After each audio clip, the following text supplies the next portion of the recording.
Welcome to the 430th episode of the Jami Dulaney Plant-Based Wellness Podcast. My name is Jami Dulaney, and I'm your host. I'm a plant-based cardiologist and endurance athlete living in Southwest Florida. Welcome, and thank you for listening. Well, the next race is the Silver Rush 50. I keep saying it at the beginning of every podcast because it is what is the next big event, not until July, but yet right around the corner.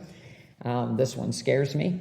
So I am trying to lay out a plan week by week, so to speak, and I've mapped out the elevation changes and how much the climbs are, how long the climbs are, and I'm trying to simulate them by doing some hill repeats on the treadmill. So I do a variety of different distances on the treadmill, trying to get some of the 15% grade.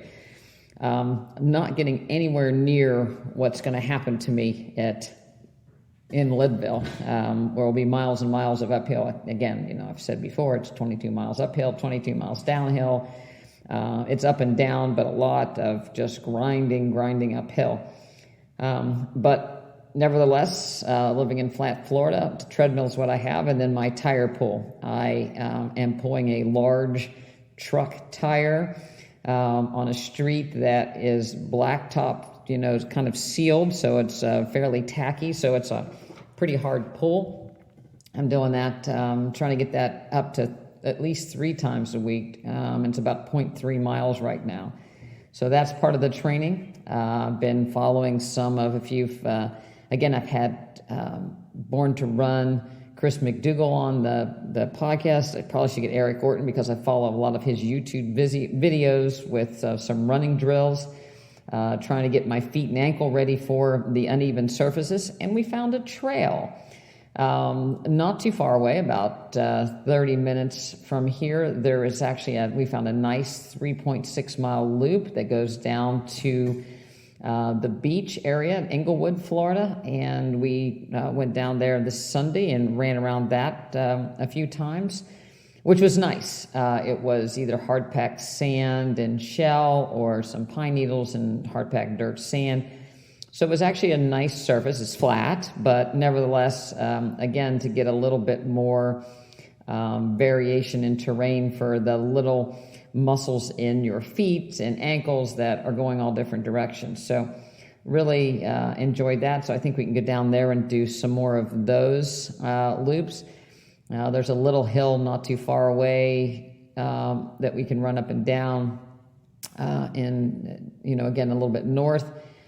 This week I also did, we have hump bridges here, which are not very big bridges. To put it in perspective, 10 trips up the hump bridge got me I think 200 feet of climb. So, I'm only 7,000 off, but nevertheless doing hill repeats, so sprints up the hill, sprints down the hill for leg turnover. So that I've incorporated in to my training. So far all is well. Keep doing that.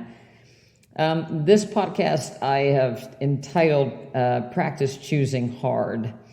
And that is more difficult for some people than others. Staples has the easy button because we'd all like easy, but we all know that in reality, easy really doesn't get us much as far as progress, and by doing hard things, we typically learn more and accomplish more and are more pleased by it, yet there's something in our psyche that always wants us to try to find that easy button. And I think sometimes people they want to make sure they can do something. The fear of failure sets them back. And perhaps when it comes to plant-based nutrition, people aren't quite sure that the sacrifice, and I put that in big air quotes, they're going to make is going to result in a great outcome. So, wonder if I miss all those steaks and milkshakes and it didn't help me anyway, so why bother, and why don't I just be happy with what I've got? At least I'll have food. And I think that's a giant little loop repeat that comes in a lot of people's head. But, I've had a couple examples over the last week of people, taking the junk food out of their diet, and all of a sudden their blood pressure comes back to normal, within 24 hours. And when I say normal, not completely off medication, but spinning out of control to back down into an acceptable range that would result in weaning of blood pressure medicine if it was to continue. Green smoothies has, for a week, all of a sudden resulted in loss of weight that was not accomplished with just eating a, air quotes, plant-based diet and all the challenges associated with it. Even getting a rash, an autoimmune rash, better with just a few days of a green smoothie. Walking, 70 minutes a day, all of a sudden glucose is much better controlled. Having some greens, chest pain goes away in the face of known coronary artery disease, and it wasn't working before. So obviously there's a disconnect with what people thought they were doing and then what they actually did, when things got scary. And the fire was at the feet, so to say. And I always say that I do better when there's a fire at my feet. I accomplish things better when I'm on a busy schedule and I have to get things done. And I think that goes for a lot of people. And even in the nutrition realm, when people are really, really scared, then they're much more likely to concentrate and be mindful of every little thing. But still, even after people see the success, they often have, we call it falling off the wagon, or they revert back to, I can have a little bit of this, or I can have a little bit of that. And so the question is, why does that happen? You have so much success, yet that temptation of the bag of chips or that temptation of a little bite of this still comes into play. Is it because people don't really accept it? Or did that little voice come in? And I think that little voice plays a big role. I'm better than I used to be. I'm better than most people are doing. I've come a long way. I deserve a reward. So those little voices are really saying, go ahead, just a little treat, little reward, but it's also leading people to not make the hard choice. It leads people to the easy button, and which leads to a setback. And then, the other voice that comes in, well, this really didn't work anyway, or it wasn't for me. Does a little bit of extra vegan sour cream or some ground up walnuts or some extra rice, does it really matter that much? And then I'm going to go ahead and say, well, yes, it depends on what your goals are. Nutrition as medicine is a short-acting pill. The nutrients only last that much. When you eat greens, mixes with the saliva in your mouth, microbes, and you generate nitric oxide in about 15 minutes, and in about 20 minutes you get another surge from your small intestine, and then it's gone in about an hour or 2 hours. So you have to repeat. So that's what we say, eat greens, scatter them out throughout the day, eat greens before you exercise, you get the boost in nitric oxide, but then it goes away. We eat something, it generates energy, but then it goes away. We blow off carbon dioxide, we get rid of the water, and the nutrients are gone. The metabolic waste stays around, but the nutrients and the antioxidants are gone very quickly. So you have to keep dosing, and it has to be attention to detail, and so that becomes part of why things are difficult. Some people feel like they're pushing a rock uphill, because they have to put so much attention into doing this new lifestyle. Unfortunately, if you're pushing the rock up a hill, but then you start going downhill, it seems to go very quickly the other direction. So people need a break, or they need a reward, or they need a timeout, or a cheat day, so to speak. I used to golf, and it's kind of liken it to a give me, so when you hit your ball on the green, if you're not a golfer, and you have to put the ball into the hole, but sometimes when it gets within a certain distance from the hole, people say, I'll give you that, because they assume that you could make it. And typically the rule, the the unspoken rule is within the leather. So if it's, within the grip distance, then most people can make it. So I'll give you that. But often that turns into from the grip down to the putter head. So it becomes a longer distance. And when I was young and used to play golf with my dad, sometimes he would give me a gimme, and we would be playing for, a quarter or dimes, the front nine, the back nine, the total score I would play with my dad and his buddies. And so I was beyond, at the opposite team from my dad, and he would give me a putt and say, you don't have to make that. But then when we got to like 17 or 18, or when the money got tight or the score got tight, he said, well, go ahead and putt that in. And then next thing I'd know, I'd miss it and I'd be angry. And I said, well, you gave it to me before. And he's like, yeah, that was then, but this is now. So, it's very similar that when you let down your guard and you're not focusing on the nitty gritty details of your nutrition, and then all of a sudden it comes time to make the putt, you can't do it. Of course, now I'm a runner, and I'm going to shift it around to running and specific training for running. I've done a lot of marathons. Now I've done 3 50-mile races. So I could keep doing what I'm doing and show up and suffer through and hope for the best. But Leadville's different. It's at a big elevation.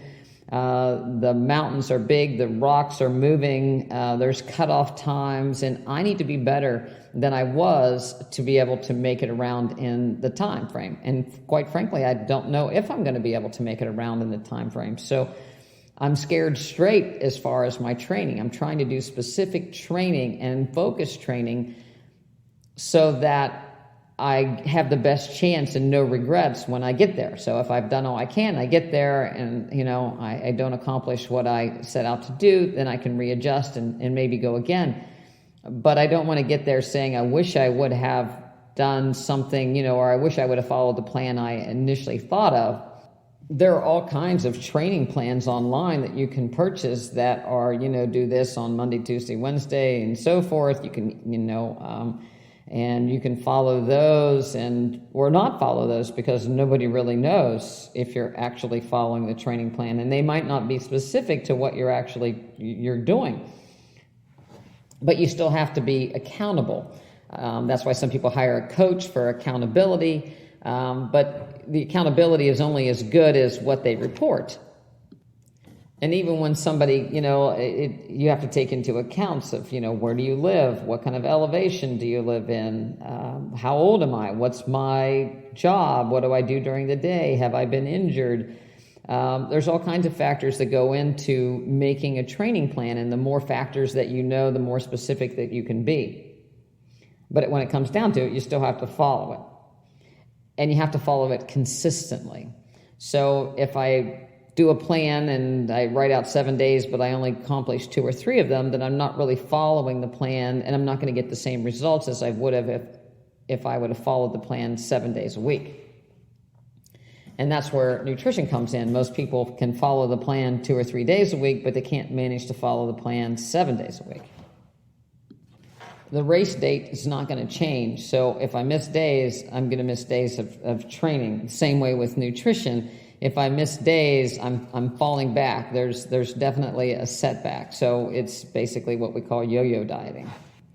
The confusing perception, is it good enough? Is it good enough to accomplish my goals? Is a cheat here, a cheat there worthy of being mindful of it? And again, it comes down to what you're trying to accomplish. I think sometimes we see a diagnosis of coronary artery disease. Perhaps somebody had a heart catheterization, or they had a stress test, or they had a calcium score, and they say the number is this. I have a 50% blockage, I have a 70% blockage, or I've had cancer here, or I've had, something specific done, I have pain here, my blood pressure is this, and that's their diagnosis, but they don't realize that what caused the disease, the underlying mechanism, is still progressing forward, and we can't really tell how fast it's progressing forward, but it's still progressing forward no matter what. So your 50% blockage today is not necessarily going to be a 50% blockage tomorrow, especially if you haven't done anything to change it. Your pancreas is still being stressed if your glucose is still elevated. The blood vessels and the nitric oxide is not being produced. The plaques are still there. You still have blood flowing through plaque-ridden vessels that can cause stress and plaque rupture and clots. So the clock is always ticking with life and lifestyle diseases. So it doesn't take a day off. It doesn't take a break. So the more specific your nutrition plan is, the better. And in some respects, it has to be specific, but I think short-term as well. So if I just want to eat less and lose weight, it's probably the most non-specific thing that you can do. I'm going to eat low carb is very non-specific. I'm going to eat plant-based is somewhat very specific, non-specific, because there's a giant variety of those different nutritional plans. So it takes a menu to really make it and to look at it to see, is this covering all the things that I need to cover? Am I getting all the possible nutrients that I'm getting in? If I'm getting in some junk food, then it's going to replace some nutrients that I could have been getting in. So I'm wasting time that day, so to speak, with my nutrition.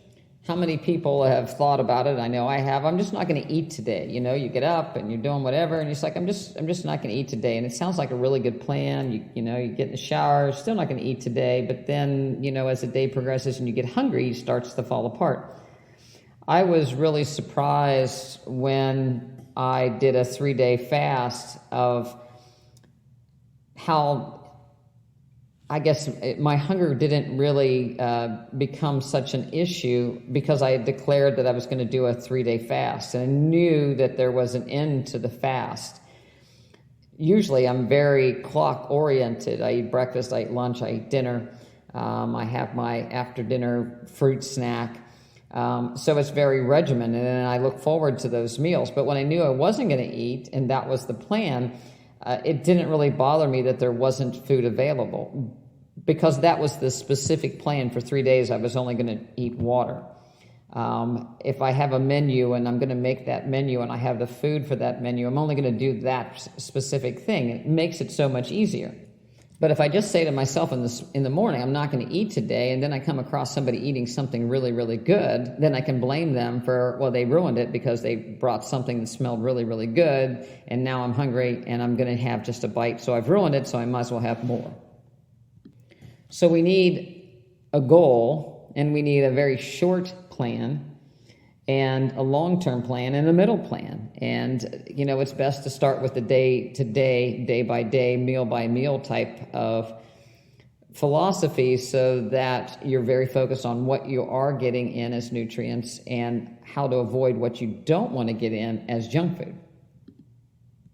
Weight Watchers and Jenny Craig catch people because they deal everything out in portions, and, you eat what they give you, and you eat the points, and you measure and you weigh, and it works. But then you start to think, well, it's about this, or I can estimate it. I've been doing this so long, I'm pretty accurate. But a little inaccuracy over a period of time can result in a big variation in what you're actually taking in.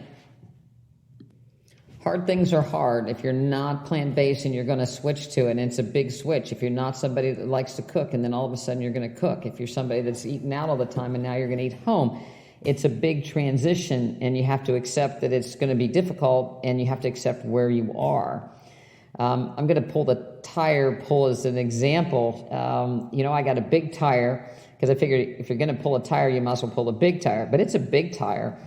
And it's hard to pull, and I'm not very good at it. And I look at my pace when I'm pulling the tire, and it's not like I'm running with that tire. It's hard and it's slow, and sometimes the flies chase me, depending on what time of day it is.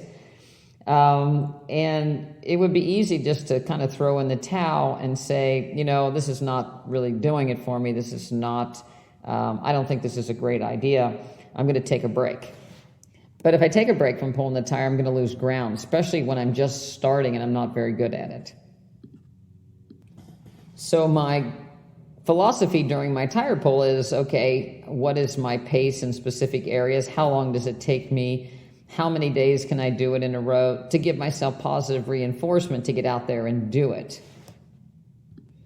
I hear other people talk about how they pulled a tire, how it helped them train for the mountains when they lived on flat ground. So I'm confident that this is actually going to help me. I'm not just doing it to look goofy pulling it.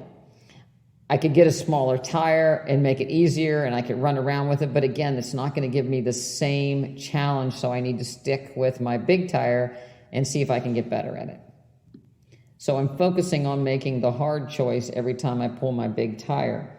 I heard somebody else talk about Cliff Notes. When I don't even know if they make them anymore, but when I was in high school, when you had literature to read, they always had Cliff Notes for, Shakespeare or whatever, translate it up, give you the high points. Some people would buy Cliff Notes for everything, the reading assignments and what have you.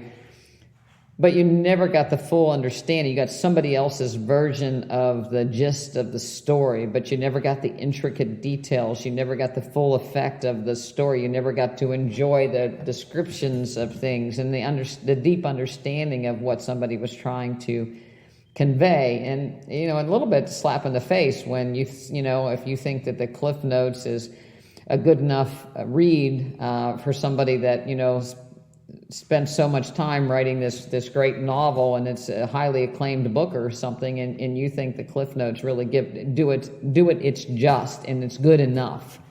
I also look at that when I think of, other life hacks, whether it's injections or powders or different things that, people do instead of, because they don't have time to eat their greens. They don't have time to cut their meal up.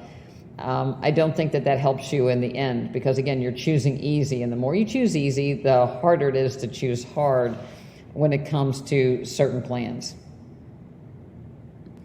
I have never heard anybody talk about how, powdered greens cured their lifestyle diseases. Doesn't happen. People do powdered whatever vegetables, and it's just a way to fool themselves into thinking they're doing something more than they were doing.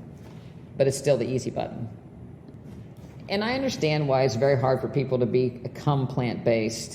They don't understand it. They like the way they're eating already. It's a sacrifice. They're not sure if it's going to work. There's all kinds of reasons not to become plant-based. I read A Diet for a New America by John Robbins. It hit me at the right time. I was very appalled by the idea of factory farming and the environmental impact that big factory farms have and the cruelty to the animals, as well as being shocked by, all of a sudden what some of these products does to people's health. So I had multiple reasons for changing.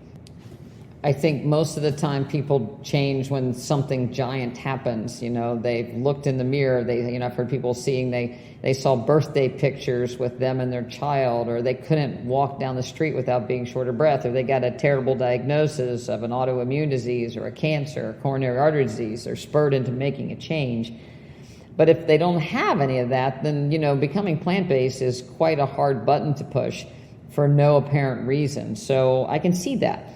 But if somebody has a lifestyle disease and they have gone down the path and they have seen it work, it's hard for me to understand why they quit doing that. And it just comes down to human nature and the easy button. You just get tired of pushing hard. You just get tired of having to think about nutrition when nobody else seems to. And all those flooding reasons of why you shouldn't have to do this comes to your head. So you have to mindfully practice making the hard choice. A lot of people would choose having the only Porsche in the neighborhood versus being the only vegan in the neighborhood. I can tell you, I've done both, and now I drive a Ford and I'm still vegan. When we were at the trail the other day, we saw a lot of people walking, and I was kind of surprised at the people walking. Most people were strolling, but there were a fair number of people out there that I, wouldn't have expected to be out walking on a trail. But we did come upon a guy that was actually walking at a pretty good clip, and as we ran by him, he said, "I don't often see people that are running." He said, "I would do it, but my knees are 67 years old." Of course, I said, "My knees are 60 years old." And, it made me kind of giggle because he put an expiration date on his knees, and I don't think that necessarily has to happen. Somebody asked me if I was a functional medicine doctor and had I taken and become certified. And it's like, no, but I like to look at the etiology of what's causing the problem and then treat people accordingly. So it's not you have bad knees, you shouldn't run, but why are your knees bad? And is it because of your gait? Is it because of your diet? Both. Inflammation? Should we be strengthening things? Should we look at your hips, your quads, your hamstrings? So there's a whole host of reasons why people's knees can hurt, but it doesn't necessarily have to be, and it probably shouldn't be, 67 years on the planet.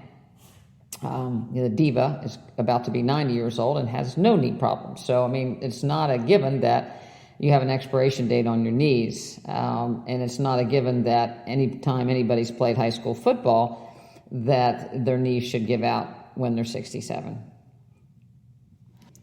There was a study that looked at predicting people's mobility and their longevity. And, there's studies that look at if you can do 25 push-ups as a man, if you can walk a certain speed, if your grip strength is such, can you get off the floor without using your hands? How many hands do you have to use?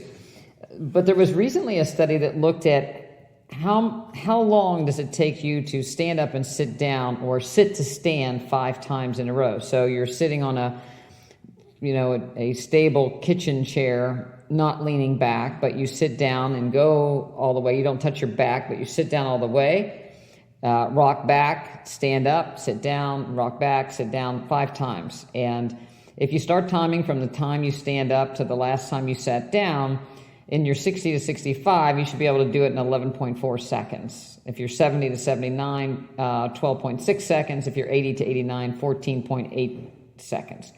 Somebody asked me in class, what happens if you're less than 60? They weren't less than 60. And I said, really, if you're less than 60, you should be practicing to get off the floor without your hands. I would probably put that forward. So if you can get off the floor without your hands at 50, you should keep doing it so that when you're 60, you can still get off the floor without your hands. Most of the time, that involves some mobility exercises as well. But I think that, that's a good little test that you can do. And if you can't do that test, then you need to assess why you can't do that test. I saw another study published by someone on Twitter that is a staunch carnivore, meaning that he only eats meat, I guess when people are looking. And the study was, red meat is not a health risk. New study slams years of solid research. And it was out of the University of Washington, and it scrutinized decades of research. The first thing, so this was posted as red meat doesn't hurt you. Okay, so that was the way the red, so all the studies are a sham. So everybody should go out and eat red meat because it's not a problem. But the reality of it is, even though the study was written by a science writer, meaning the people that actually did the research didn't write the paper up, but a publicist was hired to write the paper and use the creative writing skills to make this look like red meat is not a health risk, which further kind of gray zones the data, or I should say tweaks the data or skews the data a little bit. Because the reality of it is, if you look at the study, and even the study's conclusion, they found only weak evidence that unprocessed, that means not lunch meat, but regular red meat, is not limited to colorectal cancer, breast cancer, diabetes, or ischemic heart disease. So they didn't say that it was healthy. They said it was not strong evidence. And that was the conclusion of the scientific writer. Or I should say how it was written. The reality of it is they came up with a new statistical method to look at older studies. So they looked at a bunch of older studies. They came up with a new math model to look, a new statistical model that eliminated some risk factors or covariance and raised the relevance of other risk factors and came up with a 5-star rating. Makes you think Amazon. But the 5-star rating, 1 star was it probably doesn't make a difference, and 5-star means there's a more than 85% association. And so they came up with that red meat was somewhere around the 2-star level for their statistical model. And then their other conclusion in the real write-up was that there was more evidence from eating too few vegetables. So the risk, they believe, was from eating too few vegetables, not necessarily the risk of eating red meat. So again, it's kind of spinning the truth, so to speak. It's not the red meat that you ate, it's that when you eat red meat, you don't eat vegetables. So it doesn't do much for the guy that posted the original tweet that doesn't eat vegetables at all. Because the problem is that you're replacing vegetables with meat, and the vegetables are needed to make people healthy. And certainly the meat causes problems, but in their light or their spin would be that, they're not as dangerous as we once thought, but they can't be healthy without the presence of a significant amount of vegetables. This statistical method was called the burden of proof risk function. And, it looked at things, and they said, which is, I think everybody would agree, that the dose might not be linear. And the reality is nothing happens in a vacuum. So eating red meat doesn't happen in a vacuum, I guess, except for that carnivore. People eat red meat, but they don't eat vegetables. There are other confounding factors that may interact with the dose of the red meat or the dose of the confounding factors that will skew the data. So it makes doing nutritional studies very hard in the first place. Most of them, are somewhat observational. Some of them have dietary reports. So it's pretty hard to go through all of them and lump them and clump them into one giant study and get anything out of it. So the more things we put into the mess, the murkier it gets in reality. But if you have a creative writer involved and some fancy statistics, you can get about what you want out of anything. So it comes all the way back around. It looks at, you're viewing things as what can you get away with versus what can help you. So how much meat can I get away with instead of how many vegetables do I need to actually help me? If your body is inflamed like it's on fire, adding more gasoline in any quantity is going to make things worse. Only when you take the gasoline away can the flame eventually burn itself out. And it burns itself out quicker if you could put a blanket on it. What food can you eat that provides nutrients but doesn't provide metabolic waste that actually adds fire to the flame that's burning your lifestyle disease? So that's really what we have to look at. So if you have 2,000 calories to burn that day, how would you get those calories? As far as energy goes, 2,000 calories is 2,000 calories. So wherever it comes from, your body is given fuel to burn. But now let's look at nutrients. So if half your nutrients, half those calories come from meat, then you're missing out on a lot of nutrients and antioxidants and nutrients that will help your body get rid of a cancer or body get rid of inflammation. So you're eliminating those sources in order to add the meat in. And that's where people get into trouble with their diet as well as far as calories go. They add in more vegetables, but they keep the other things in too. So then they end up with more problems and more calories. So it's a calorie, energy requirement, and a nutrient requirement. If you're trying to heal your body, decrease your metabolic garage junk, then you need more nutrients and less metabolic waste. And hopefully eliminate metabolic waste because, again, we're trying to get rid of, not keep adding in. That's why people juice. Juicing vegetables and, maybe an apple in it or some citrus, but juicing vegetables gets you a lot of nutrients at a low level of calories. So you can put a lot of nutrients in before you get to the calorie level where you're in trouble. If somebody is able to eat and they don't need as many nutrients, then there's no real reason to juice. Those extra nutrients will go by the wayside. On the other hand, if you only have so much room and you're throwing other things in, you're not going to get the nutrients that you actually need.